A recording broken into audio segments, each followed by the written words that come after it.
गुरु परंपरा योग संस्थान में आपका स्वागत है।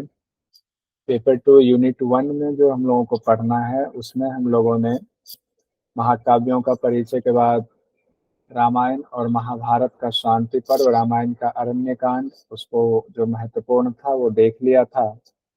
आज हम लोग याज्ञवल्क्य की स्मृति देखेंगे कि याज्ञवल्क्य की स्मृति क्या है, महर्षि याज्ञवल्क्य कौन थे और किस तरीके से इस ग्रंथ में योग के विषय में बताया गया है, समाज के विषय में बताया गया है, ये जानने की कोशिश करेंगे। तो याज्ञवल्क्य की स्मृति का पहले तो ये देखेंगे कि कैसे याज्ञवल्क्य की स्मृति की रचना हुई। तो हम लोग जब महाभारत का शांति पर्व पढ़ रहे थे तो उस दौरान हम लोगों ने गौर किया था कि युधिष्ठिर को भीष्म पितामह नीति शास्त्र धर्म शास्त्र के बारे में बता रहे हैं कि कैसे धर्म शास्त्र का उदय हुआ, नीति शास्त्र का उदय हुआ।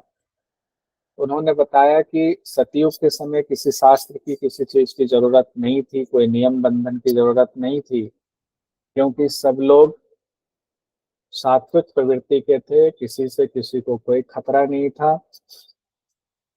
ऐसा जीवन था जिसमें कि सब कुछ अच्छा अच्छा ही था, बुराई का कोई समावेश नहीं था। लेकिन सतयुग का जैसे जैसे अंत होना शुरू हुआ तो बुराई जो है, हमारा चित्त मलिन होने लगा, सीधी सी बात कहें तो चित्त मलिन होने लगा, धर्म का ह्रास होने लगा। इसको हम विस्तार से महाभारत में पढ़ चुके हैं। उसके पुनः स्थापना के लिए, पुनर्स्थापना के लिए ब्रह्मा भगवान से देवताओं ने प्रार्थना की तो नीति शास्त्र की रचना कर डाली ब्रह्मा भगवान में, जिसमें कि 1 लाख अध्याय थे, ऐसा चर्चा है शांति पर्व महाभारत में। और उसमें ये चर्चा है कि बाद में मनुष्यों की आयु को देखते हुए धीरे धीरे उसमें बदलाव किए गए उस नीति शास्त्र में। तो भगवान शिव ने उस नीति शास्त्र को छोटा किया, 10,000 अध्याय कर दिया। फिर इसी शास्त्र को इंद्र भगवान ने ग्रहण किया तो उन्होंने संक्षेप में लिखा, इसमें 5,000 अध्याय कर दिए, नाम भी बदल दिया। भगवान शिव ने जो लिखा उसका नाम वैशालाक्ष रखा, और इंद्र भगवान ने किया 5,000 अध्याय में तो उसका नाम बाहुदंतक रखा, बाहु तंदक रखा। फिर बृहस्पति भगवान ने और संक्षेप किया तो 3,000 अध्याय तक पहुंचे। शुक्राचार्य जी ने और संक्षेप किया तो 1,000 अध्याय में समेटा। फिर इसके बाद चर्चा ये है, कई ऋषि मुनियों ने धर्मसूत्र को फिर से लिखा समाज के हिसाब से, उम्र को देखते हुए। जैसे गौतम धर्मसूत्र, बौधायन धर्मसूत्र की चर्चा आती है, आपस्तंभ धर्मसूत्र सूत्र है, वशिष्ठ धर्मसूत्र है, विष्णु धर्मसूत्र है। ऐसे बहुत सारे धर्मसूत्र लिखे गए। उन्हीं धर्मसूत्रों में के बाद, क्योंकि ये सतयुग से शुरू हुआ, सतयुग के अंत से शुरू हुआ, जब सतयुग के बाद त्रेता युग आना शुरू हुआ। अब बात आती है स्मृति। स्मृति स्मरण शब्द से आया है। सरल भाषा में किसी चीज को सुनाया जाता है तो स्मृति में जल्दी ज्यादा समय तक हमारे रहता है। तो धर्म सूत्र के बाद स्मृति ग्रंथों का नंबर आता है। कहते हैं जो भगवान ब्रह्मा भगवान थे उन्होंने अपने पुत्र मनु को सारा ज्ञान दिया था। मनु भी कई हुए। मनु, एक मनु से मतलब एक मनु नहीं हुए, कई मनु हुए हैं, स्टेप बाय स्टेप। फिर मनु भगवान ने समाज को व्यवस्थित रखने के लिए मनु स्मृति की रचना की, जिसकी चर्चा आजकल समाज में होती है, जिसका विरोध भी होता है वर्ण व्यवस्था की वजह से।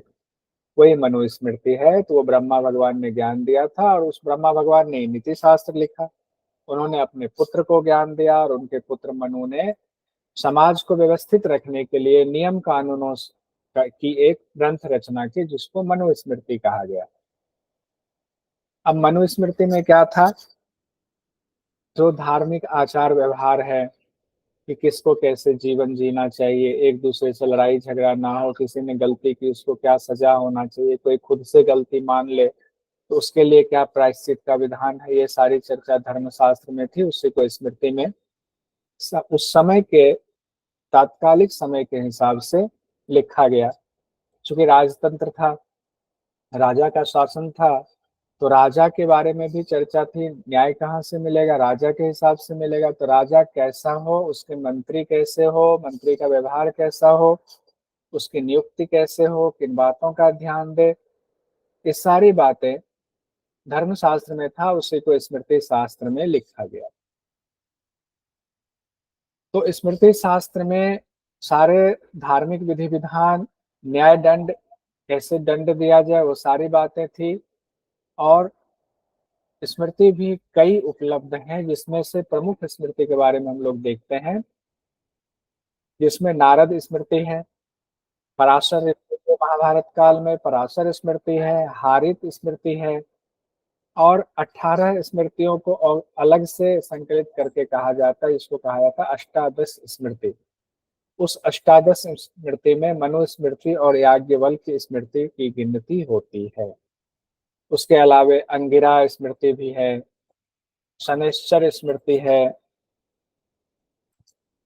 सर्वर्थ स्मृति है। ये बहुत सारे स्मृति ऋषि मुनियों ने बनाए हैं। लेकिन जो मुख्य दो स्मृति की चर्चा होती है वो होती है मनुस्मृति और याज्ञवल्क्य स्मृति की। इसमें भी मनुस्मृति की बहुत ज्यादा चर्चा होती है। तो आपको ये जानना चाहिए कि मनुस्मृति को महाऔषधि कहा गया है, यानी कि समाज को व्यवस्थित रखने के लिए एक औषधि की चर्चा हो। वो मनुस्मृति में जो ज्ञान दिया गया है वो ऐसे विधि विधान बताए गए हैं जो औषधि की तरह। और याज्ञवल्क्य स्मृति में मनुस्मृति की ही चीजों को और सहजता से, सरलता से लिखा गया है। यानी मनुस्मृति के आधार पर ही याज्ञवल्क्य स्मृति लिखा गया। तो मनु तो साक्षात वहां से ब्रह्मा जी से ज्ञान लेकर आए थे। फिर याज्ञवल्क्य ऋषि ने कैसे याज्ञवल्क्य स्मृति की रचना की, कैसे उसमें उन्होंने विधि विधान बनाए, तो मनुस्मृति से लेकर बनाए। लेकिन मनुस्मृति इन तक कैसे पहुंचे, तो कहते हैं कि या पहले हमें जानना जरूरी है कि याज्ञवल्क्य ऋषि थे कौन। तो वैसे इनके बारे में अलग अलग जगहों पर अलग अलग दावे किए जाते हैं। कुछ बातें सच्ची, कुछ बातें झूठी लगती हैं, कुछ बातें जो है अलग अलग विद्वान अपने हिसाब से बताते हैं। लेकिन एक कान्व संहिता है, उसके ऊपर शायन ऋषि ने भाष्य लिखा, जिसमें उन्होंने याज्ञवल्क्य ऋषि के बारे में बताया है कि भगवान सूर्य से उन्होंने ज्ञान प्राप्त किया।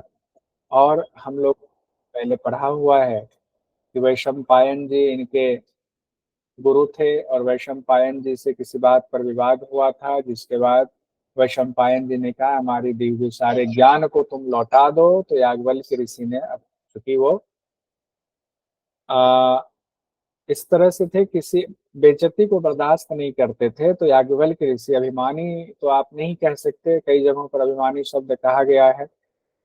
आप क्या कहेंगे, एक शब्द इस्तेमाल किया जाता है अभी आत्मसम्मान, स्वाभिमानी, आत्मस्वाभिमानी। तो उनको बेइज्जती बर्दाश्त नहीं थी, एक राजा ने उनकी बेइज्जती कर दी थी, तो उनके यहाँ नहीं गए थे, इसी से गुरु नाराज थे, अब उनके यहाँ पूजा पाठ नहीं कराने जाऊंगा। फिर गुरु का सारा ज्ञान उन्होंने उगल दिया, और उसी को कहते हैं कि तीतर बन करके वैशंपायन जी के बाकी शिष्यों ने उसको ग्रहण किया। तो तैत्रीय उपनिषद में जो कृष्ण यजुर्वेद है उसको कहा जाता है, वही वाला ज्ञान है। और याज्ञवल्क्य ऋषि को फिर तो अब तो अज्ञानी हो गए, उनका ज्ञान जो रहा नहीं। तो याज्ञवल्क्य ऋषि ने क्या किया, आदित्य भगवान की उपासना शुरू कर दी। आदित्य भगवान की उपासना करके उनको प्रसन्न किया और सारा ज्ञान प्राप्त किया। जो ज्ञान प्राप्त किया उसका उन्होंने फिर अपने परंपरा में अपने शिष्यों को बताना शुरू किया। तो यजुर्वेद में उनका बड़ा महत्व दिया जाता है कि उन्होंने शुक्ल यजुर्वेद की रचना की। जो मंत्र उन्होंने आदित्य भगवान से प्राप्त किए, अक्षरशः उन्हीं मंत्रों को उन्होंने रखा, उसमें अपनी तरफ से कोई व्याख्या, कोई मिलावट नहीं की, इसीलिए उसको शुक्ल यजुर्वेद कहा जाता है। और कृष्ण यजुर्वेद में जो तैत्रीय उपनिषद वाला जो तीतर बन के लिया था, कई जगह कहा गया कि तैत्रीय जो है एक अलग शिष्य थे वैशंपायन जी के, तो उन्होंने उन मंत्रों में थोड़ी सी व्याख्या डाल करके अपनी तरफ से भी व्याख्या डाली है जो साक्षात मंत्र थे उसमें, इसीलिए उसको कहा जाता है कि इसमें मिलावट है, तो ये कृष्ण यजुर्वेद हो गया। तो इसको शुक्ल यजुर्वेद को, यानी याज्ञवल्क्य ऋषि वाला जो भाग है यजुर्वेद में, उसको वाजसनेयी शाखा भी कहा जाता है, और उसको माध्यम दिनी शाखा भी कहा जाता है। माध्यम दिनी शाखा इसलिए कहा जाता है कि कुछ चीजें रिपीट हो रही, तो आपको आराम से याद रहेगी, क्योंकि आदित्य भगवान ने यानी भगवान सूर्य ने उनको दिन के मध्य भाग में उनको ये ज्ञान दिया था। तो उस ज्ञान की वजह से उसका नाम माध्यमदनी शाखा भी कहते हैं। किसमें? यजुर्वेद का, जो शुक्ल यजुर्वेद है उसको। अब ये कहा गया, याज्ञवल्क्य स्मृति में भी ये चर्चा है, मिथिला की और जनक के दरबार की चर्चा है। तो ये माना जाता है कि याज्ञवल्क्य ऋषि राजा जनक के समय में हुए, और कई जगह पर हम पढ़ते हैं कि राजा जनक के दरबार में कई ऋषि मुनियों को, विद्वानों को उन्होंने शास्त्रार्थ में परास्त किया था, और जनक जी के दरबार में विशिष्ट स्थान प्राप्त किया था। ये सब चीजें जो पीछे के विद्वानों ने लिखी हैं, उस आधार पर बातें आगे बढ़ती हैं। लेकिन एक संशय आपके मन में होना चाहिए, वो संशय मैं आपको मन में जगाता हूँ। वैशंपायन जी को इनका गुरु कहा गया है, और वैशंपायन जी की चर्चा महाभारत के दौरान है कि महाभारत वैशंपायन जी सुना रहे हैं। किनको सुना रहे हैं? परीक्षित के पुत्र को सुना रहे हैं। क्या नाम था उनका? जन्मेजय जी को। अब वो तो कलयुग के समय, कलयुग की शुरुआत के समय की बात है, और ये कह रहे राजा जनक जी ये त्रेता युग की बात है। तो या तो याज्ञवल्क्य जी कोई और हुए थे, या तो वैशंपायन जी एक से ज्यादा थे, वो पदवी रही होगी, ये हो सकता है। हम लोगों ने योग वाशिष्ठ में पढ़ा हुआ है व्यास जी के बारे में कि व्यास जी हर युग में होते हैं, हर युग में उनका अवतरण होता है। तो वहां पर वो संशय हमने मिटा दिया था। यहाँ ऐसा कुछ दिया नहीं है, लेकिन हम ऐसा कुछ अपनी ज्ञान बुद्धि से इसको सोच विचार सकते हैं। याज्ञवल्क्य जी जहाँ राजा जनक के दरबार की बात हो रही है, कई जगहों पर चर्चा है, वहीं इनके गुरु वैशंपायन या तो कोई और थे, उस समय के थे, या नहीं तो वैशंपायन जी एक पदवी हुए, जो बाद में भी महाभारत के बाद परीक्षित जी के बेटे जन्मेजय जी के समय में भी हुए थे। अब आगे बढ़ते, इस पर बहुत ज्यादा विचार नहीं हो सके, ये रिसर्च का विषय है। आप में से कोई अगर रिसर्च करें तो इस विषय को ऐड कर सकते हैं शास्त्र का सहारा लेकर। अब इनके जन्म के बारे में भी व्याख्याकार एक मत नहीं थे कि कहाँ जन्म हुआ, कहाँ के रहने वाले थे याज्ञवल्क्य ऋषि जी। लेकिन कहते हैं चूंकि जनक जी के दरबार में थे, तो ये मिथिला के, इनको माना जाता है कि ये मिथिला के निवासी। इनके पिता के नाम को लेकर के भी कई नाम आते हैं। कई लोग कहते हैं इनके पिता का नाम देवरात था, कई जगहों पर कहा गया इनके पिता का नाम यज्ञवल्क्य था, या ब्रह्मरात भी कहते हैं। तो मैंने सारे नामों को यहाँ तकरीबन रख दिया हुआ है। तो इनके पिता के 4 नाम आए, हालांकि इससे संबंधित बहुत ज्यादा ऐसा कुछ पूछा नहीं जाएगा, लेकिन जानकारी होनी चाहिए। यज्ञवल्क्य, ब्रह्मरात, कासजनी, देवरात, इन 4 नामों का जिक्र आता है याज्ञवल्क्य जी के पिता के रूप में। माता का नाम सुनंदा, या कई जगहों पर माहेश्वरी देवी का भी जिक्र आता है। ठीक है, कोई नहीं, नाम में क्या रखा है। वैशंपायन जी इनके गुरु थे ऐसा कहा जाता है, जैसा कि अभी बात हुई। लेकिन विवाद होने के बाद इन्होंने अपने गुरु के ज्ञान को उगल दिया था। ये वैशंपायन जी कौन थे, इनके बारे में बाद में चर्चा अगर कभी आती है तो हम लोग देखें। बाद में इन्होंने आदित्य भगवान को, यानी याज्ञवल्क्य ऋषि ने आदित्य भगवान को अपना गुरु बना लिया था, और उन्हीं से इन्होंने ज्ञान प्राप्त किया था। याज्ञवल्क्य ऋषि की 2 पत्नियां हैं, थी, एक मैत्रेयी और एक कात्यायनी, और पुत्र का नाम कात्यायन था। ऐसा विद्वानों का कहना है कि मैत्रेयी और कात्यायनी में दोनों का स्वभाव थोड़ा अंतर था। मैत्रेयी ब्रह्म ज्ञान को जानने के प्रति ज्यादा उत्सुक थी, जिज्ञासु थी, विदुषित थी।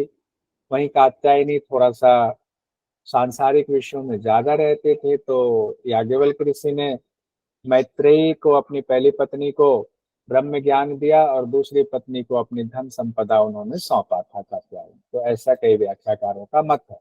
हालांकि एक मत बिल्कुल सच है कि मैत्रेयी को उन्होंने ब्रह्म ज्ञान की शिक्षा दी थी, और इसकी चर्चा बृहदारण्यक उपनिषद में हम लोग पढ़ चुके हैं, जिसमें कि मैत्रेयी याज्ञवल्क्य संवाद है। तो अगर आपसे एग्जाम में आए मैत्रेयी याज्ञवल्क्य संवाद की चर्चा किस उपनिषद में है, तो बृहदारण्यक उपनिषद, एक बार वहां का रिवीजन हो रहा है, ध्यान रखिएगा। और बृहदारण्यक उपनिषद के रचयिता याज्ञवल्क्य ऋषि को ही माना जाता है, भी ध्यान रखिएगा। तो जाहिर सी बात है बृहदारण्यक उपनिषद किस वेद से जुड़ा होगा बताइए? शुक्ल शुक्ल यजुर्वेद यजुर्वेद। से जुड़ा होगा, क्योंकि याज्ञवल्क्य ऋषि शुक्ल शुक्ल। यजुर्वेद। तो ये चीजें एक दूसरे से कनेक्ट हो जाती हैं। जब आप इस तरह से पढ़ेंगे तो आपको ज्यादा समय तक स्मृति में याद है, क्योंकि लॉजिकल हम पढ़ रहे हैं। अब आते हैं समाज के कल्याण के लिए जो मनुस्मृति की रचना की गई, और उससे पहले जो जितने भी और धर्मशास्त्र नीति शास्त्र लिखे गए थे उसके आधार पर याज्ञवल्क्य स्मृति की रचना याज्ञवल्क्य ऋषि ने की, और ज्यादातर उसमें मनुस्मृति की छाप दिखती है। अब आते हैं हम लोग सीधे याज्ञवल्क्य स्मृति पर। याज्ञवल्क्य स्मृति में क्या क्या चीजें लिखी गई, कितने अध्याय हैं? याज्ञवल्क्य स्मृति की संरचना ऐसी है कि उसमें 3 अध्याय है। अगर आ जाए याज्ञवल्क्य स्मृति में कितने अध्याय हैं? 3 अध्याय है। पहला अध्याय है आचार अध्याय, तो आचाराध्याय भी एक साथ कहते हैं। व्यवहार अध्याय और प्रायश्चित अध्याय। कौन सा? आचार, व्यवहार, प्रायश्चित। 2 से 3 बार माइक ऑफ रखते हुए बोल जाइए। आचार, व्यवहार और प्रायश्चित, ये 3 याज्ञवल्क्य स्मृति में है। आचार में तो एथिक्स वाली बातें, कैसा होना चाहिए, कैसा आपका व्यवहार होना चाहिए, सारी चीजें आचार में दी गई हैं। व्यवहार से संबंधित, आपके एथिक्स से संबंधित, आचार से संबंधित। और व्यवहार में है कि अगर उस आचार का आप पालन नहीं करते हैं तो उसके लिए कैसे दंड का विधान है, वो व्यवहार में आ जाता है सारा। कैसे आप जो है किसी के खिलाफ शिकायत करेंगे, कैसे राजा के पास अपना न्याय के लिए कैसे एप्लीकेशन देंगे, कैसे साक्ष्य होंगे, कैसे साक्षी होंगे, गवाह होंगे, सारी चर्चा व्यवहार अध्याय में है। और प्रायश्चित अध्याय में अगर आप खुद से मान लेते हैं हमसे गलती हो गई तो आपके लिए प्रायश्चित का क्या है, लेकिन प्रायश्चित अध्याय भी हमारे लिए बहुत इंपॉर्टेंट है। उसमें योग की बहुत चर्चा है प्रायश्चित अध्याय में, तो उसको भी हम लोग देखेंगे।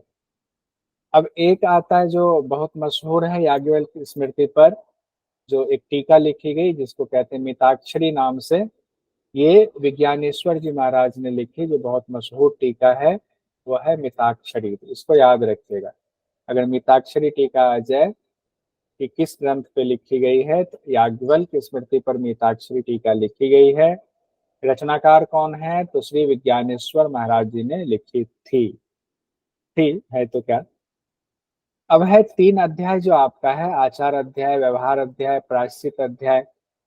इसको भी कई भागों में बांटा गया है, तो उसको प्रकरण कहा गया है। जैसे आचार अध्याय में 13 प्रकरण है, 13 विषय से संबंधित बातों को रखा गया है, तो उसको 13 प्रकरण कहा गया है। वैसे व्यवहार अध्याय में आए तो 25 प्रकरण की चर्चा है, कि 25 मुख्य बिंदु, उसके अंतर्गत उस बिंदु से संबंधित नियम कानून बताए गए हैं। प्रायश्चित अध्याय में आए तो कहीं पर 5, कहीं पर 6 की जैसे चर्चा है, लेकिन कई कई जगहों पर 14 प्रकरण तक की चर्चा आती है। लेकिन 5 और 6 ज्यादातर इसी को माना जाता है, 5 से 6 प्रकरण प्रायश्चित अध्याय में ऐसा माना जाता है। अब हम लोग एक एक करके आचार अध्याय को देखते हैं, क्या क्या प्रकरण है, व्यवहार अध्याय में कौन से प्रकरण है, प्रायश्चित अध्याय में कौन से प्रकरण है, वो देखेंगे। एक बार हम आपको उससे पहले एक क्वेश्चन दिखाते जो पूछा गया, तो आइडिया लगेगा, थोड़ा उत्साह जगेगा कि क्वेश्चन किस तरह से पूछा जाता है, तो पढ़ने में फिर आनंद आएगा। देखिए क्वेश्चन जून 2023 में ऐसे पूछा गया।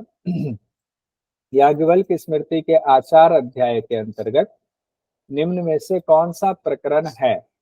और जब आचार अध्याय के सारे प्रकरण हमें पता होंगे, विषय वस्तु उसका पता होगा, तो हम ये आसानी से इस सवाल का जवाब दे देंगे कि विवाह प्रकरण आचार अध्याय में है कि नहीं, ऋणादान प्रकरण है कि नहीं, उपनिधि है कि नहीं, स्नातक धर्म है कि नहीं, ग्रह शांति प्रकरण है कि नहीं। अभी जवाब मत दीजिएगा, अभी बस जिज्ञासा जगा लीजिए।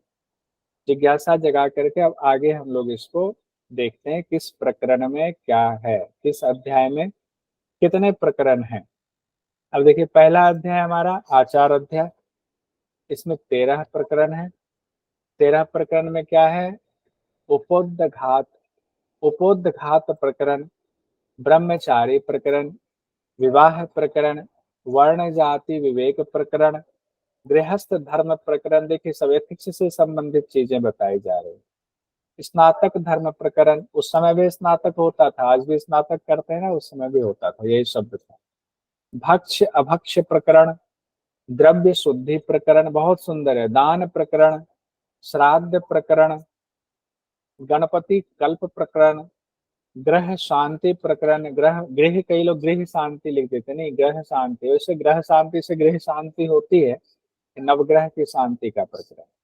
फिर है राजधर्म प्रकरण।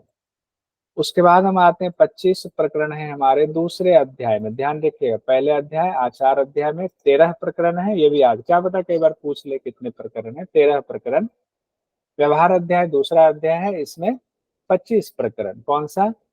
साधारण व्यवहार मात्रिका प्रकरण, असाधारण व्यवहार मात्रिका प्रकरण, ऋणादान प्रकरण की ऋण वगैरह देना, उपनिधि प्रकरण, साक्षी यानी कि गवाह प्रकरण, लेख्य, लेख्य को भी साक्ष्य में जो लिखित में आप शिकायत देंगे, लेख्य प्रकरण, दिव्य प्रकरण, दाय विभाग प्रकरण, सीमा विवाद प्रकरण। इसका अर्थ क्या है वो सब हम लोग आएंगे अभी पीछे। स्वामीपाल विवाद प्रकरण, अस्वामी विक्रय प्रकरण, दत्ता प्रदानिक प्रकरण, कृतानुशय प्रकरण। सब संस्कृत के विशुद्ध शब्द है, इसीलिए आपको लग रहा होगा। अभ्युपेत्या शुश्रूषा प्रकरण, संविद व्यतिक्रम प्रकरण, वेतनादान प्रकरण, द्युत समालय प्रकरण, वाक् पारुष्य प्रकरण, दंड पारुष्य प्रकरण, साहस प्रकरण, विक्रिया संप्रदाय प्रकरण, संभूय समुत्थान प्रकरण, स्त्री मतलब चोरी वाला प्रकरण, स्त्री संग्रहण प्रकरण, और प्रकीर्णक, प्रकीर्णक में जो छूट गए विषय वो सब डाला जाता था। सब समझ में आएगा, अभी आएंगे।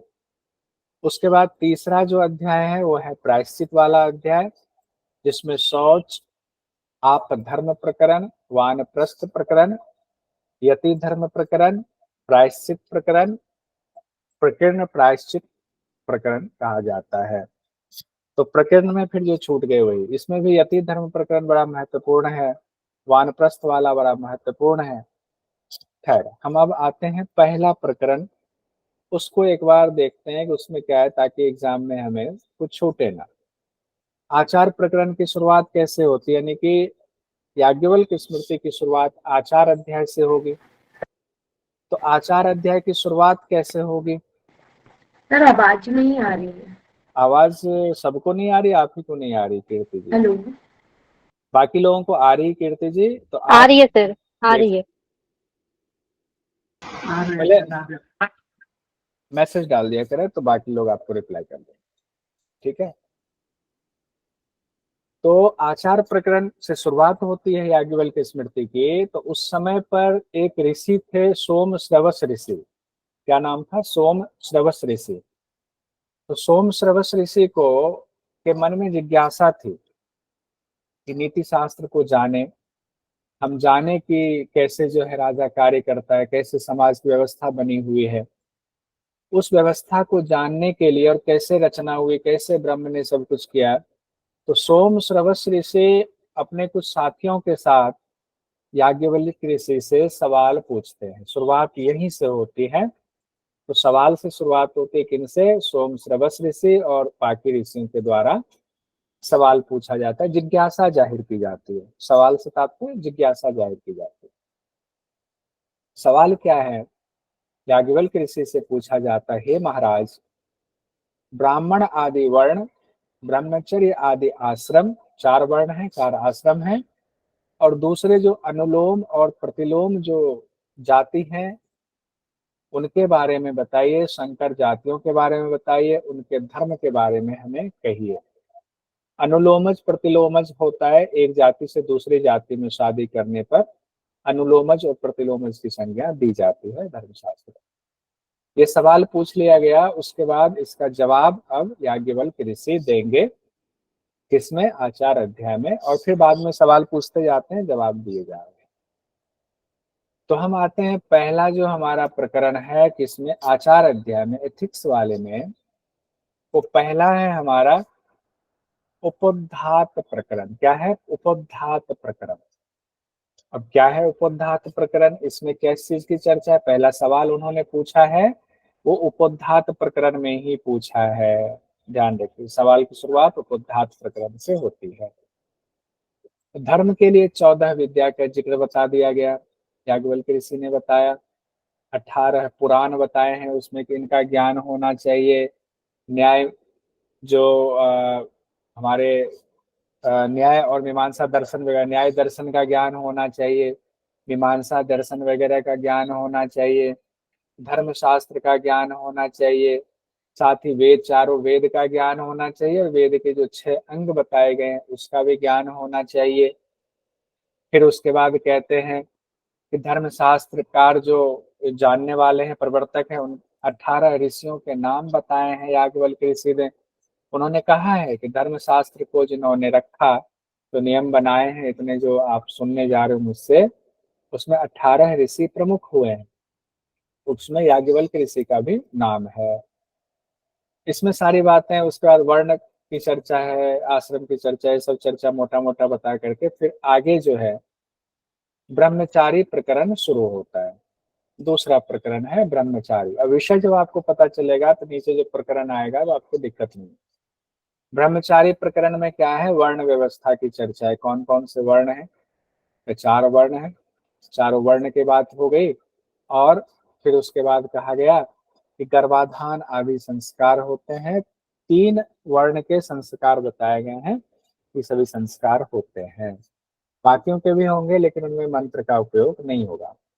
तो गर्भाधान आदि संस्कार हैं, तो संस्कार वैसे कितने, 16 संस्कार हैं, लेकिन इसमें शब्द 16 शब्द नहीं कहा गया है, तो कई शास्त्रों में अलग अलग बताया गया, कहीं 12, कहीं 16, कहीं 14 ऐसे बताया गया है, लेकिन कुल 16 संस्कार हैं। तो हम लोग 16 संस्कार बाद में एक बार अभी देख लेंगे।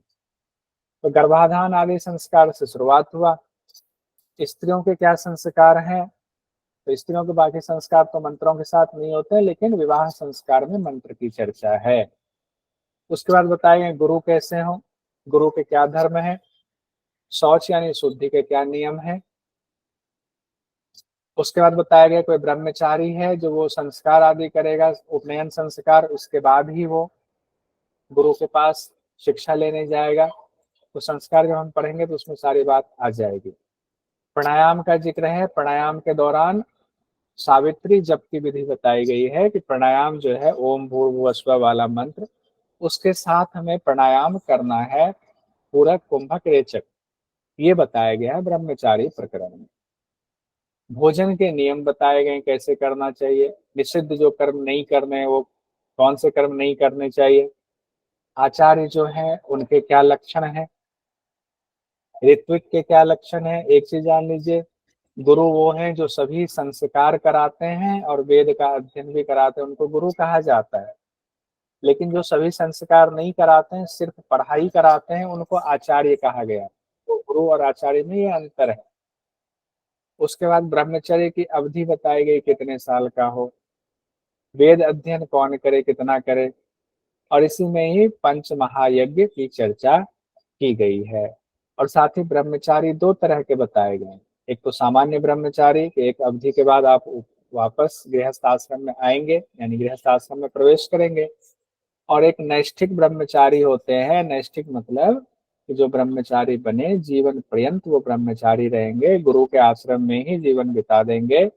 गुरु की मृत्यु हो गई है तो गुरु पुत्र के पास रहेंगे, गुरु पुत्र भी नहीं है तो गुरु पत्नी जो गुरु माता है उनके पास रहेंगे, और गुरु माता के पास रहने में कोई संकोच हो तो वो अपने से ही एक अग्नि के पास, यानी कि जो अग्निहोत्र कर्म है, तो उस अग्नि को साक्षी मानकर, उन्हीं को गुरु मानकर उन्हीं के पास अपनी साधना करते रहेंगे, वो वापस नहीं लौटेंगे।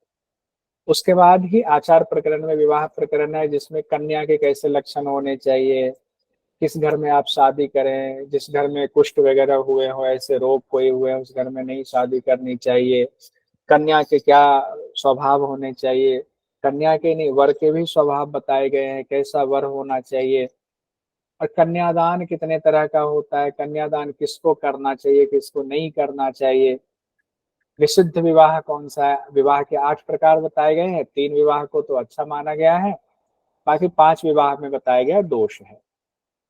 जबरदस्ती विवाह है, पैसे देकर विवाह, जो आजकल विवाह प्रकरण चलता रहता है, उस तरह से 8 विवाह बताए गए। नियोग विधि बताया गया है। नियोग विधि है कि पति नपुंसक है या पति मर गए हैं तो विधवा को वंश चलाने के लिए कोई चाहिए, तो किसी के साथ उनको जो है गर्भाधान कर्म संस्कार करना पड़ेगा।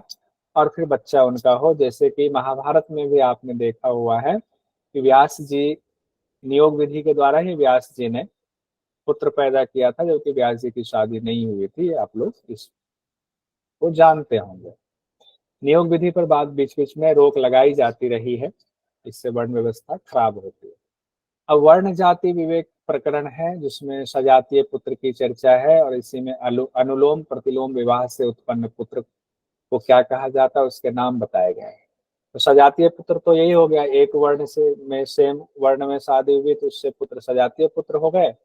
अनुलोम का मतलब होता है कि अगर ब्राह्मण वर है और दूसरी वर्ण की स्त्री है, उसकी शादी हो जाए तो उससे जो पुत्र होगा उसको अनुलोम विवाह कहा जाएगा, उससे पुत्र के नाम भी अलग होंगे। प्रतिलोम में बिल्कुल उल्टा है। उल्टा मतलब कि वर्ण अगर मान लीजिए कि वैश्य का है और वर वैश्य का है, और पत्नी स्त्री वो क्षत्रिय या ब्राह्मण की हो गई, तो उस विवाह को प्रतिलोम विवाह कहा जाएगा। वर्ण व्यवस्था के हिसाब से जो क्रम है उल्टा क्रम हो जाए तो प्रतिलोम विवाह कहा जाएगा, उससे जो उत्पन्न पुत्र होगा उसका भी नामकरण अलग होता है। ये सब आचार प्रकरण में है, पहले अध्याय की चर्चा होगी। गृहस्थ धर्म प्रकरण, अब गृहस्थ के क्या धर्म और कर्तव्य हैं उसकी चर्चा है। वेद अध्ययन के क्या नियम बताए गए हैं, गृहस्थ भी वेद का अध्ययन करता है आने के बाद। अभ्यास तो कब कब करना चाहिए, अमावस्या पूर्णिमा को वेद का अध्ययन नहीं करना चाहिए। भूकंप वगैरह आ जाता है तो कितने दिन यज्ञ का वेद का अध्ययन नहीं करना चाहिए। अशौच किसी की मृत्यु हो गई तो करना चाहिए कि नहीं, वो सारे नियम बताए गए हैं। इसी में गृहस्थ के लिए कहा गया 5 महायज्ञ कीजिए आप, उसमें पितृ यज्ञ ब्रह्म यज्ञ वगैरह है। जीवन वृत्ति के लिए आप क्या काम करेंगे, क्या डैडी ने व्यवसाय कहा करेंगे। तुम्हें डैडी का है। शालिनी जी माइक ऑफ।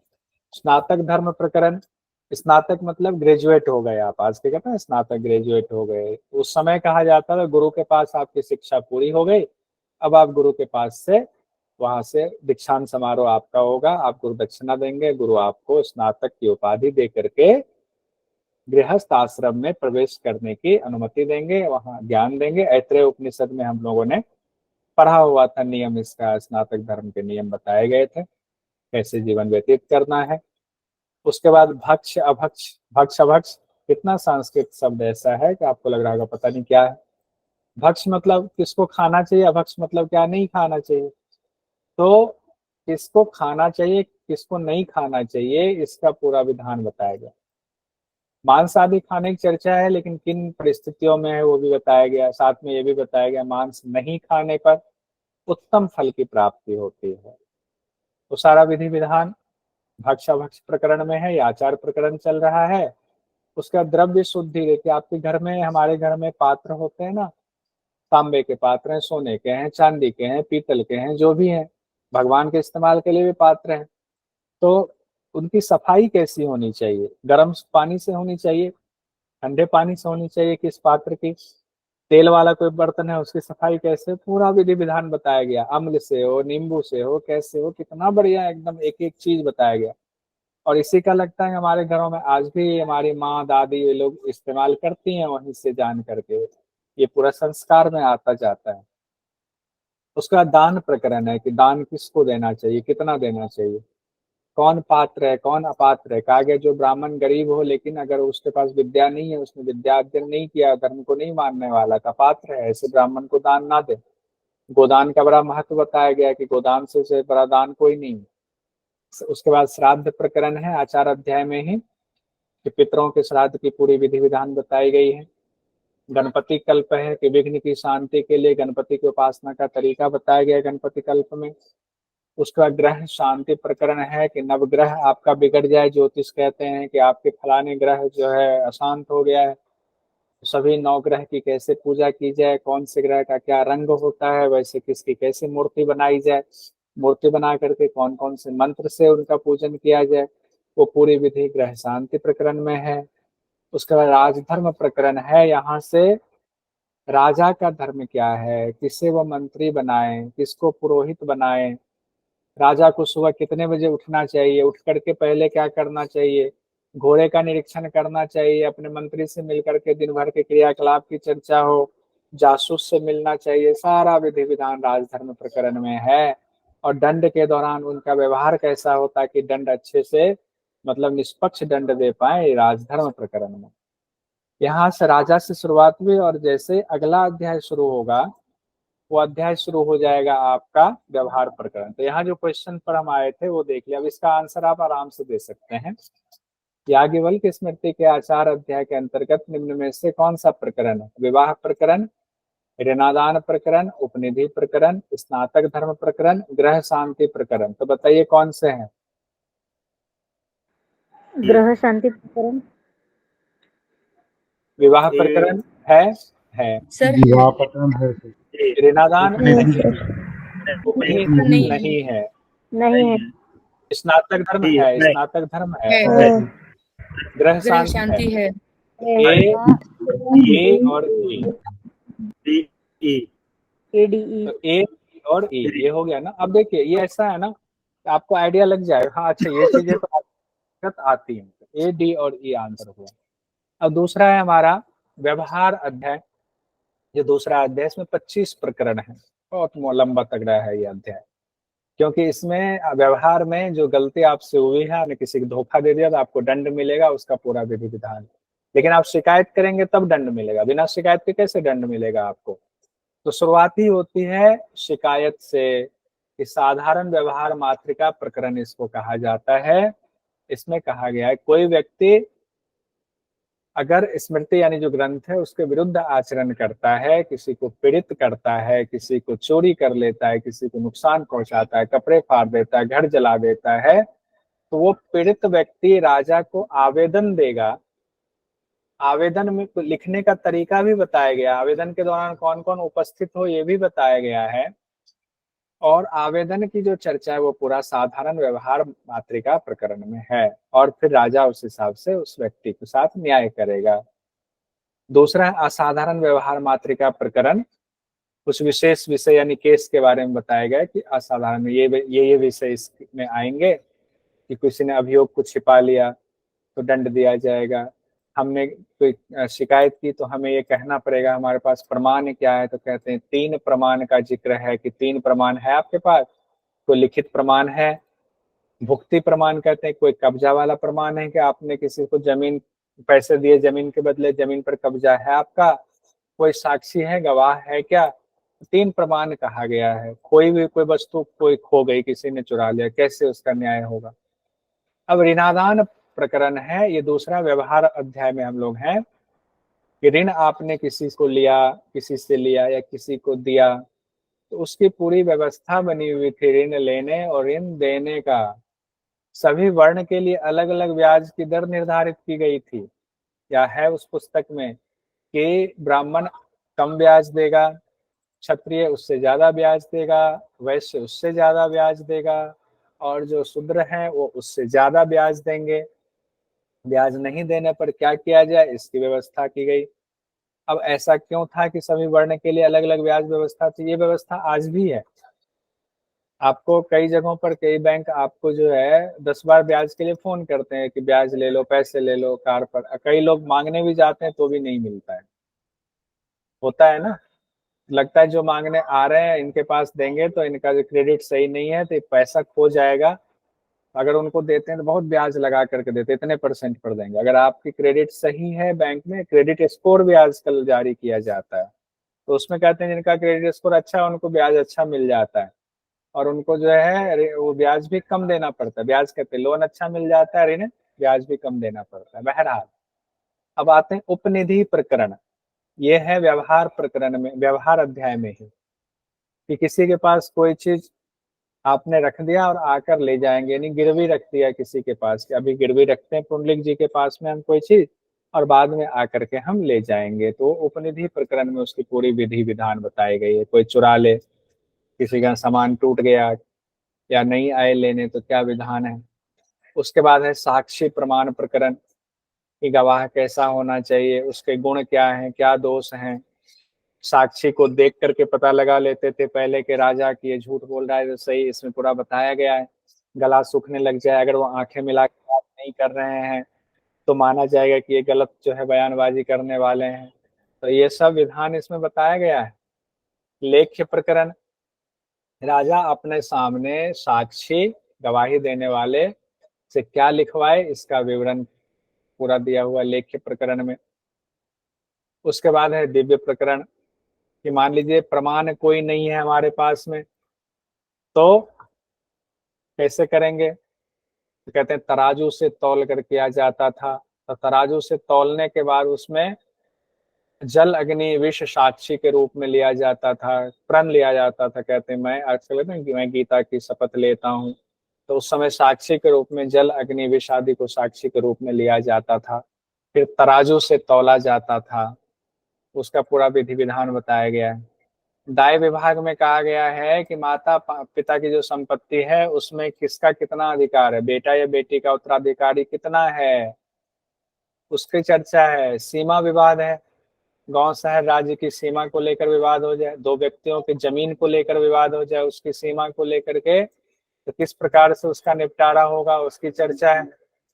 स्वामी पाल विवाद, कि गाय किसी की खेत में चला गया और गाय ने वहां खेत में नुकसान पहुंचा दिया, तो गाय ने जो नुकसान पहुंचाया उसकी भरपाई कैसे होगी, कैसे नापा तौला जाएगा कितना, तो उसको कितना दंड दिया जाएगा, ये स्वामी पाल विवाद में है। स्वामी पाल रहा है जानवर को तो वही देगा हर्जाना।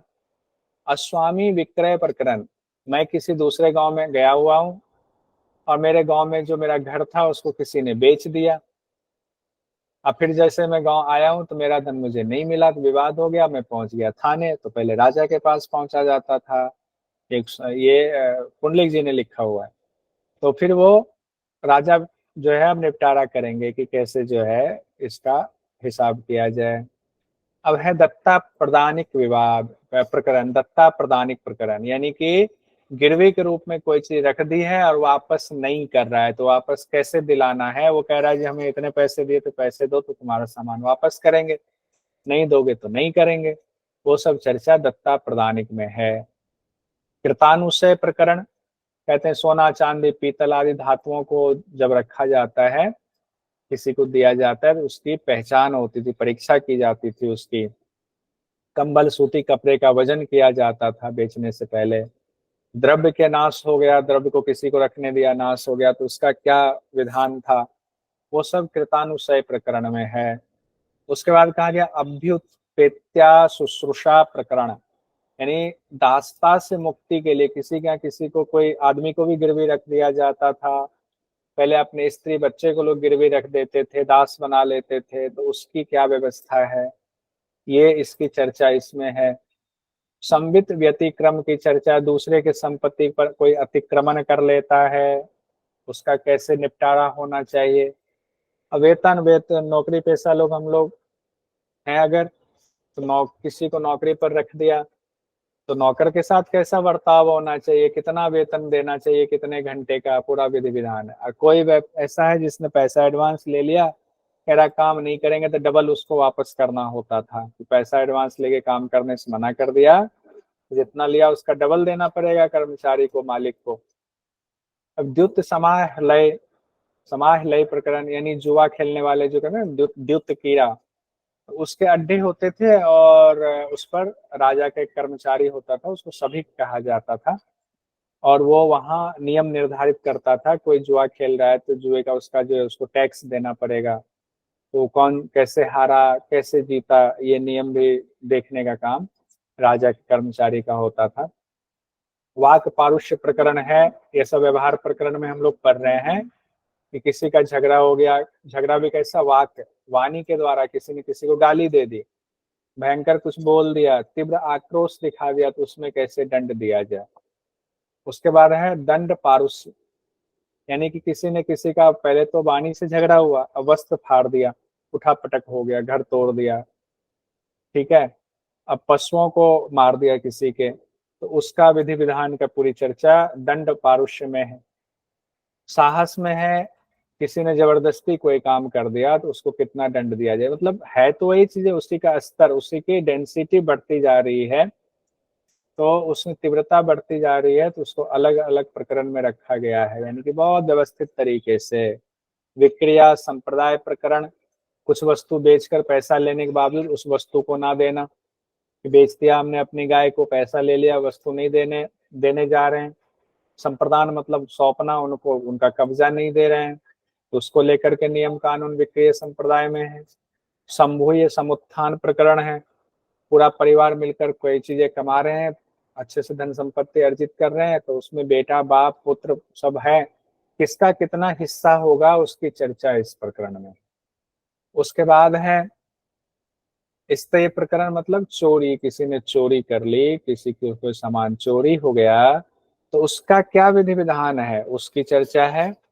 स्त्री से संबंधित कोई विवाद हो जाए तो उसकी चर्चा स्त्री संग्रहण में है। और जो विषय छूट गए वो 25वें प्रकरण में प्रकीर्णक में दिया गया है। अब आते हैं हम लोग प्रायश्चित अध्याय में, जिसमें कि 5 से 6 प्रमुख प्रकरण हैं, उसको हम देखेंगे। प्रायश्चित तीसरा अध्याय है। तो पहला है इसमें अशौच प्रकरण। अशौच का अर्थ बताया गया कि अशौच क्या होता है। किसी के यहाँ अगर किसी परिवार में मृत्यु हो जाती, कहते हैं आपको अशौच हो गया है। इसी में बताया गया है कि 2 साल से छोटी उम्र की किसी की मृत्यु होती है तो उनको दफनाया जाता है, जमीन में गाड़ा जाता है, ना कि उसको अग्निकर्म किया जाता है। हम लोगों के यहाँ समाज में आज भी यही होता है छोटे बच्चों के साथ। तो अशौच क्रिया के बाद शुद्धि कितने दिन में होगी किसकी, वो सब इसमें अशौच प्रकरण में है। आप धर्म प्रकरण देखिए, बड़ा महत्वपूर्ण है। आपत्ति के समय अपनी जाति वर्ण से अलग जो दूसरा पेशा है उसको अपनाने का विधान आप धर्म प्रकरण में है। ठीक है। उसके बाद वानप्रस्थ। आप धर्म मतलब कि आपको नियम निर्धारित किया गया, क्षत्रिय यही कर्म करेंगे, वैश्य ये कर्म करेंगे, लेकिन उससे काम गुजारा नहीं चल रहा है तो दूसरा भी करने का विधान है। उसके बाद तीसरा है, हम लोग तीसरे अध्याय का तीसरा प्रकरण देख रहे हैं। तीसरा अध्याय प्रायश्चित अध्याय है। इसमें वानप्रस्थ धर्म है। वानप्रस्थी के धर्म क्या बताए गए हैं, कैसा होना चाहिए वानप्रस्थी को। 8 ग्रास भोजन का विधान है। चंद्रायन व्रत करना चाहिए, जैसे जैसे चंद्रमा घटता जाएगा वैसे वैसे एक एक ग्रास कम करते जाएंगे जितना भोजन करते थे। फिर शरीर त्याग जब तक नहीं हो जाता तब तक क्या नियम रखना चाहिए, इसकी चर्चा है। बहुत महत्वपूर्ण यति धर्म प्रकरण है कि यति की स्थिति, आप यति एक अवस्था हुई आपकी कि आप यति के समान हो गए सन्यासी ऐसे, तो उसमें भिक्षा मांगने का क्या तरीका होगा, धर्म कैसा अपनाएंगे आप, 4 वर्णों की उत्पत्ति का क्रम इसमें बताया गया है, मोक्ष प्राप्ति के क्या लक्षण है वो बताया गया है। उसके बाद इसी में एक प्रायश्चित प्रकरण भी है। प्रायश्चित अध्याय में देखिए, प्रायश्चित प्रकरण 5वां है कि महापातकी, यानी कि जो उससे बड़े बड़े पाप हो गए हैं, वो कहते हैं बार बार जन्म लेता रहता है। तो प्रायश्चित का अधिकारी कौन है, किनसे क्या पाप हो गया, प्रायश्चित कर लिया, अगर वो प्रायश्चित कर लेता है तो उसके पाप कुछ हद तक धुल जाते हैं, उसके फल भी प्राप्त होता है, ये इसकी चर्चा है। और छूटे हुए विषयों को फिर छठे प्रकीर्ण प्रायश्चितानी में रखा गया है प्रकरण में। अब जो महत्वपूर्ण एक है वो है यति धर्म प्रकरण। यति धर्म प्रकरण कहाँ पे इसकी चर्चा है, कोई बताएंगे कौन से अध्याय में है यति धर्म प्रकरण की चर्चा।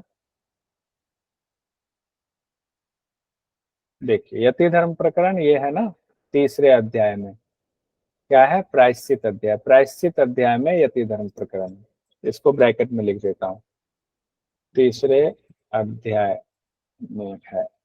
ठीक है। इसमें कर्मेंद्रिय के बारे में बताया गया, प्राण का स्थान कहाँ है बताया गया है।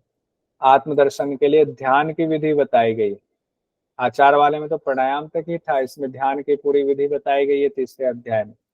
तो क्या क्या है एक बार हम लोग देख लेते हैं, नजर मार लेते हैं। तो कहते हैं प्राणी का हित चाहता हुआ, किसी का भी संग ना करता हुआ, सांसारिक विषयों से उपरत होकर सन्यासी भिक्षा के लिए गांव में जाए। लीजिए यहाँ आपको सन्यासी बना दिया गया। ठीक है। और भिक्षा भी कितना लेंगे, सिर्फ देह मात्र भिक्षा ग्रहण करेंगे। सन्यासी का कैसा होना चाहिए, अंतःकरण की शुद्धि करनी चाहिए। उससे क्या होगा, आत्म साक्षात्कार में मदद मिलेगी जब अंतःकरण की शुद्धि होगी। फिर क्या करना है, तो ये ध्यान योग वाला की चर्चा बाद में है, एक लाइन दे करके ये चीजें बाद में बताइए, लेकिन मैंने यहीं पर रख दिया एक साथ। कहते हैं ध्यान योग के द्वारा आत्मा का दर्शन करना चाहिए। चित्त शांत हो रहा है आपका, तो अब ध्यान योग करेंगे किसका दर्शन के लिए, किसका ध्यान करेंगे, तो आत्मा का ध्यान करेंगे। तो कहा गया कैसे, कहा गया मन बुद्धि स्मृति इंद्रियों को बाह्य विषयों से हटा करके हृदय में आत्मा का स्थान है दीपक के समान, उसका ध्यान कीजिए। और अगर ये ध्यान नहीं हो पा रहा है तो क्या करेंगे, कहा गया आत्मा का ध्यान ना हो सके तो सावधानी से सामवेद का गान करेंगे और उसी सामवेद के गान के द्वारा ब्रह्म का ध्यान करते हुए ब्रह्म को प्राप्त करेंगे। ये भी नहीं हो पाए तो इससे कमतर स्थिति बताई गई। इस तरह ध्यान की विधि का वर्णन है। कहा गया धर्म का आचरण कैसा होना चाहिए आपका, जो सन्यास ले लिया है हमेशा सच बोलेंगे, चोरी नहीं करेंगे, क्रोध नहीं आना चाहिए, पवित्र रहना चाहिए, लज्जा रखनी चाहिए, विवेक धैर्य रखना चाहिए, शांति रखनी चाहिए, इंद्रियों को वश में रखना चाहिए। किनके लिए, सन्यासी की बात हो रही है। और इसमें बहुत अच्छी चीज एक और है इस प्रकरण में। कौन सा प्रकरण पढ़ रहे हैं हम लोग, यति धर्म प्रकरण। कौन सा है, यति धर्म प्रकरण। किसमें है, तीसरे अध्याय में। तीसरे अध्याय का नाम क्या है बताइए कोई, प्रायश्चित। प्रायश्चित अध्याय। इसमें गर्भावस्था के दौरान की चर्चा देखिए। कहते हैं गर्भावस्था में भ्रूण कैसे बढ़ता है, इसका पूरा एक एक महीने का जिक्र दिया गया है यति धर्म प्रकरण में। कहते हैं पहले महीने में भ्रूण कुछ गीला रहता है, पलपला सा। दूसरे महीने में कुछ हार्ड हो जाता है। तीसरे महीने में उसमें अंग बनने लगते हैं। इसी महीने में क्या होता है, आत्मा जो पंच महाभूत है उसके गुणों को ग्रहण करते, जैसे सुनने की क्षमता, शब्द को सुनने की क्षमता तीसरे महीने से होना शुरू हो जाता है। अब कहते हैं कि इस दौरान क्या होता है कि गर्भावस्था की जो स्त्री है, गर्भवती माताएं जो हैं, उनको जो चीज पसंद हो ना वो चीजें उनके पसंद की करनी चाहिए। उनको बहुत ज्यादा डांट फटकार नहीं करनी चाहिए, उसका असर बच्चे पर पड़ता है। चौथे महीने में हाथ पांव थोड़े दृढ़ होने लगते हैं। पांचवें महीने में रक्त बनना शुरू हो जाता है शरीर में। छठे महीने में थोड़ी ताकत आ जाती है, नख रोम आदि आ जाते हैं। सातवें महीने में क्या होता है, गर्भ में नाड़ी और स्नायु तंत्र जो है उससे युक्त हो जाता है बच्चा। आठवें महीने में स्मरण शक्ति आ जाती है। और 9वें 10वें महीने में अपान वायु द्वारा गर्भ से बाहर आने की क्षमता रख लेता है और निकल आता है। ठीक है। अब देखिए क्वेश्चन है, याज्ञवल्क्य की स्मृति में ये पूछा गया दिसंबर 2023 में क्वेश्चन। याज्ञवल्क्य की स्मृति के किस प्रकरण में कर्मेंद्रियों प्राणों का स्थान आत्मा के ध्यान की विधि का वर्णन बताया गया। प्रायश्चित।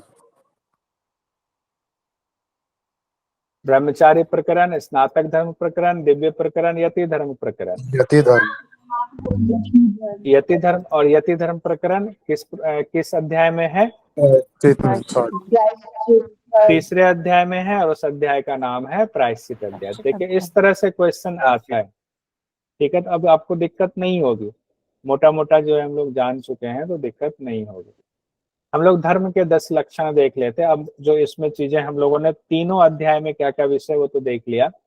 अब उसी में से जो कुछ चीजें इंपॉर्टेंट है उसको अलग से देख लेते हैं। इसे धर्म के 10 लक्षण मनोस्मृति और याज्ञवल्क्य स्मृति दोनों में बताया गया है।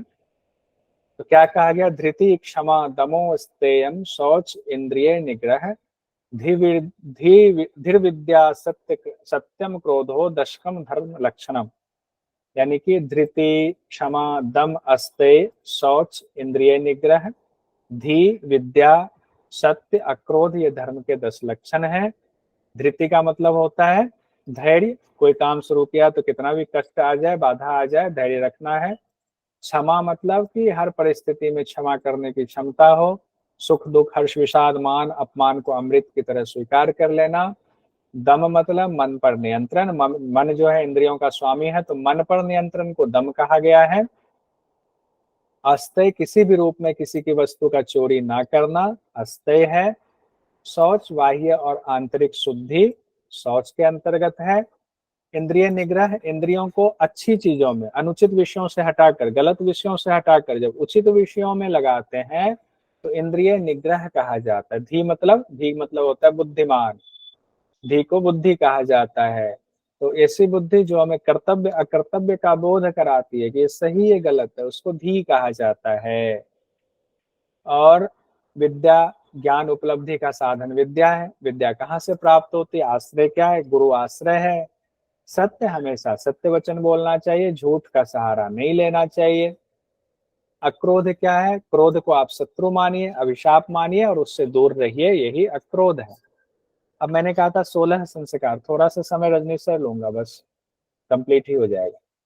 16 जो ऊपर जो संस्कार की चर्चा आ रही थी, इसमें नाम तो नहीं है 16 संस्कार याज्ञवल्क्य के स्मृति में, लेकिन कई संस्कार की चर्चा है इसमें। मोटा मोटा कहा गया संस्कार, जैसे गर्भाधान, पुंसवन, सीमांत, इस तरह से चर्चा, चूड़ा कर्म, उपनयन, ये सब संस्कार है।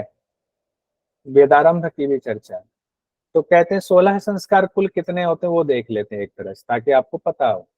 गर्भाधान संस्कार पहला, पुंसवन संस्कार दूसरा, सीमंतोन्नयन संस्कार तीसरा, जात कर्म संस्कार चौथा, पांचवा नामकरण संस्कार, छठा निष्क्रमण संस्कार, सातवां अन्नप्राशन संस्कार, आठवां चूड़ाकरण संस्कार, नवा कर्णवेध संस्कार, 10वां है अक्षर का आरंभ संस्कार, 11वां है उपनयन संस्कार, 12वां वेद आरंभ संस्कार, 13वां है केशांत संस्कार, 14वां है समावर्तन संस्कार, 15वां है विवाह संस्कार, 16वां है अंत्येष्टि संस्कार।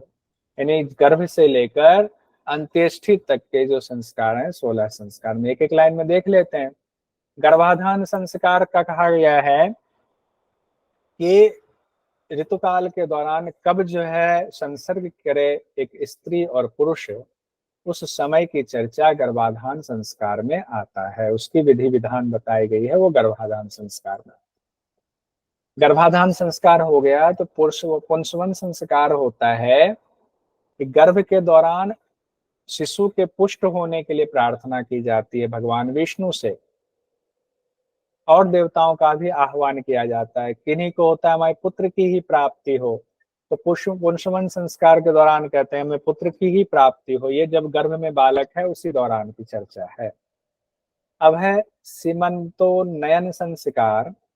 तो गर्भधारण का जब चौथा महीना होता है, फोर्थ महीना चल रहा हो, तो ये संस्कार होता है।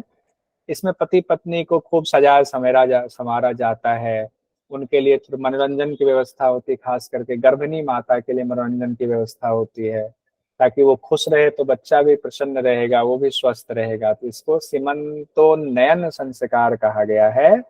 उसके बाद है जात कर्म संस्कार। ये नवजात शिशु जब बच्चा पैदा हो गया तो उसके दीर्घायु होने के लिए जात कर्म संस्कार किया जाता है कि 5 ब्राह्मणों द्वारा वैश्वानर अग्नि में आहुति दी जाती है, तो उसको जात कर्म संस्कार कहते हैं। उसके बाद आता है नामकरण संस्कार। नामकरण संस्कार में जन्म के 10वें या 11वें दिन नामकरण संस्कार किया जाता है। उसके नक्षत्र को देख करके उसके मुताबिक नाम उसके कान में बोला जाता है, ये नाम है, और माता पिता को बताया जाता है आपके बच्चे का ये नाम रहा। उसके बाद है निष्क्रमण संस्कार। निष्क्रमण संस्कार कहा जाता है जन्म के 4 महीने में होता है। बच्चा पैदा हुए 4 महीने हो गया तो वह घर से बाहर निकले। निष्क्रमण क्या है? घर से बाहर निकलना। अभी तक बच्चा घर में था, अब थोड़ा बाहर भी जाएगा, घर से बाहर अड़ोस पड़ोस में भी जाएगा, तो उसके लिए अलग से संस्कार है। उसके बाद है अन्नप्राशन। 6ठे महीने में अन्नप्राशन। 6ठे महीने से पहले तक माँ के दूध पर ही बच्चा था, अब उसको उसके शरीर की पुष्टि के लिए सुपाच्य भोजन, दाल का पानी वगैरह, आलू मसल करके ये सब चीजें दी जाती है, वो अन्नप्राशन उसको कहते हैं संस्कार। उसके बाद है बच्चा जब 1 साल का हो जाता है, या प्रथम वर्ष में, तीसरे वर्ष में, या फिर विषम वर्ष में, इस तरह से। तो इसे कहा गया पहले और तीसरे वर्ष में किया जाता है। चूड़ाकरण संस्कार मतलब सिर को मुंडवाते हैं, कहते हैं मुंडन संस्कार जिसको कहते हैं, इसी को मुंडन संस्कार भी कहते हैं। उसके बाद है कर्णवेद। ये सब देखिए अभी भी आज भी होता है ये सब संस्कार। कर्णवेद संस्कार, कान को वेधाने के लिए किसी भी दिन, इसके लिए कोई तिथि निश्चित नहीं की गई कितने साल में, चाहे शुभ नक्षत्र तिथि देख लें और दिन के मध्य समय में कान का वेधन करें तो कर्णवेद संस्कार हो जाएगा। उसके बाद कहा गया अक्षर आरंभ संस्कार। जब बच्चा थोड़ा बड़ा हो गया, लगे कि इसका मस्तिष्क जो है चलने लगा है, अब इसको अक्षर ज्ञान कराया जाए, तो आचार्य के पास लेकर के माता पिता दादा दादी परिवार वाले जाते हैं और उनसे प्रार्थना करते हैं कि इनको अक्षर ग्रहण कराने की जो है अब आप अनुमति दें। उसके बाद आता है उपनयन संस्कार। ये बहुत महत्वपूर्ण संस्कार है। ब्राह्मण क्षत्रिय और वैश्य के लिए ही कहा गया है कि क्रमशः 8, 11 और 12 साल में उपनयन संस्कार हो। ब्राह्मण का 8, क्षत्रिय का 11, वैश्य के लिए 12 साल कहा गया है।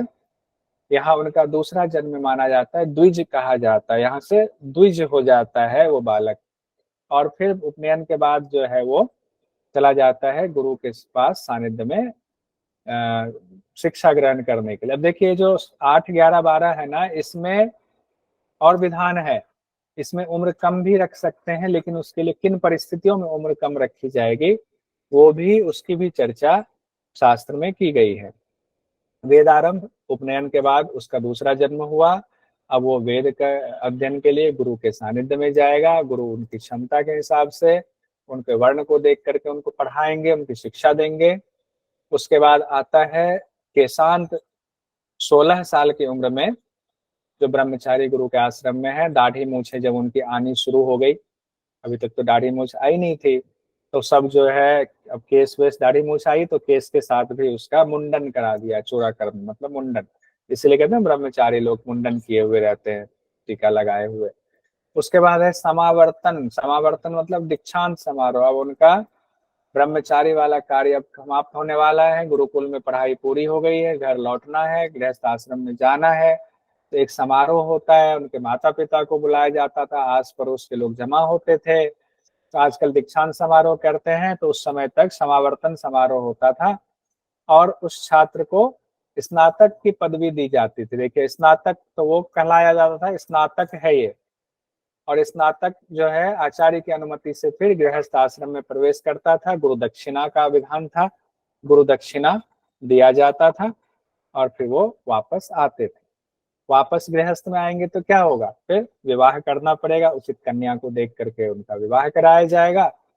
और फिर लास्ट में है अंत्येष्टि वाला संस्कार, यानी कि मृत्यु अगर हमारी हो जाती है तो किस तरह से संस्कार होना चाहिए उसकी चर्चा है। इसी में ही योग सिद्धि के कुछ लक्षण बताए गए, जैसे कि अंतर ध्यान, स्मृति क्रांति, अंतर्दृष्टि पर शरीर प्रवेश की भी चर्चा है। किसी भी चीज को उत्पन्न करना, इसकी चर्चा है। और कहा गया सात्विक व्यक्ति देवयान को जाता है, राजसिक व्यक्ति मनुष्य योनि में जन्म लेता है, तामसिक व्यक्ति त्रियक योनि में जन्म लेता है, नीचे की योनियों में। अब मैत्रेयी को दिया गया ज्ञान क्या था, ब्रह्म ही सर्वोपरि तत्व है, अमृत तत्व उस अक्षर ब्रह्म का स्वरूप है। अब यहाँ पर देखिए धर्म की मूल परिभाषा, ये इंपॉर्टेंट है। श्रुति, स्मृति, आत्मप्रिय, सम्यक संकल्प और काम, सदाचार, ये चीजें कहा गया धर्म की मूल परिभाषा है, क्योंकि इससे संबंधित एक सवाल अभी पूछा गया था, वो आने वाला है। परम धर्म क्या है, यज्ञ करना, आचार का पालन करना, अहिंसा में रहना, दान देना, स्वाध्याय करना। इन सब के माध्यम से क्या होता है, इनका पालन करते हुए चित्त को विषयों से हटाकर आत्मा को आप जान पाते थे। अब देखिए एग्जाम में क्वेश्चन पूछा गया जुलाई 2022 में, याज्ञवल्क्य की स्मृति के अनुसार धर्म के मूल हैं श्रुति, विद्या, सदाचार, अक्रोध, यश। इसमें से 2 कहा गया है केवल, तो क्या है देखिए ऊपर, श्रुति, स्मृति, आत्मप्रिय, सम्यक संकल्प, काम, सदाचार। तो श्रुति स्मृति 2 तो लग रहा है, नीति और सदाचार। सदाचार, अच्छा हाँ सदाचार भी है, और श्रुति और सदाचार कहा गया है, ये धर्म के मूल कहे गए हैं इसमें। तो हो गया आपका ए और सी इसका आंसर आएगा। तो इस तरह से बहुत ज्यादा इसमें है नहीं, याज्ञवल्क्य की स्मृति ऐसा नहीं कि हमें पूरा पढ़ना है। वैसे तो सिलेबस में इतना ही है कि याज्ञवल्क्य की स्मृति में योग के विषय में क्या कहा गया उतना बताइए, लेकिन एग्जाम में ये भी पूछ लिया जाता है किस प्रकरण में कौन सी चीजों का जिक्र है, इसीलिए इतना भी हम लोगों ने पढ़ लिया, तकरीबन 1 घंटे हम लोगों ने पढ़ लिया, इतना काफी है याज्ञवल्क्य की स्मृति में। और इससे संबंधित और जो कुछ 3-4 क्वेश्चन तो हमने देखा, बाकी सारे क्वेश्चन हम करेंगे, PYQ भी करेंगे, चिंता की बात नहीं है।